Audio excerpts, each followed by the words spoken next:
Today I'm showing you guys how to make a delicious, really easy, classic gingerbread. Now I know a lot of people either love or hate gingerbread. It's a very particular flavor.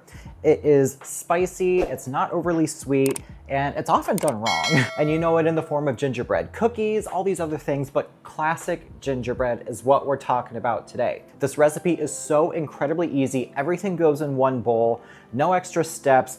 Could not be simpler for you, and I urge you to try it because even if you are not a gingerbread lover, you might love this. The full written recipe in the description, so don't you worry, you guys are gonna love this recipe. This is really easy. It comes together in one bowl. So we have some flour, some brown sugar, we've got all of our spices along with our baking soda, baking powder, and salt, and you just wanna whisk that together until nicely combined.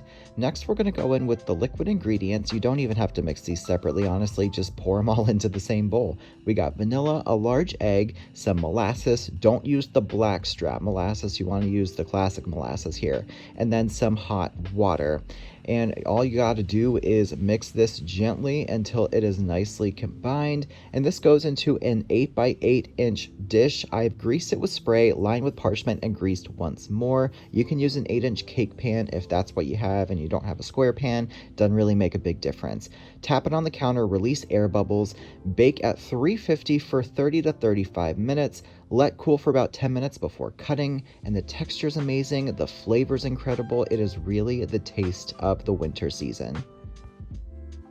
Now that's just about the easiest gingerbread I've ever seen. This is a recipe I've been using for a good few years, and I have yet to find a better one, and I have yet to want to make any changes to the one I have right here. It is so good. The texture is fantastic. There's a slight chew to it, a slight stickiness from the molasses. The spices come through, they're not overwhelming.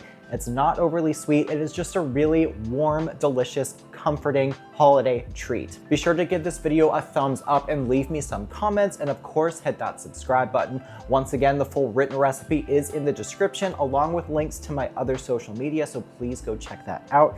I hope you guys have a wonderful day and great holiday season, and I'll see you next time.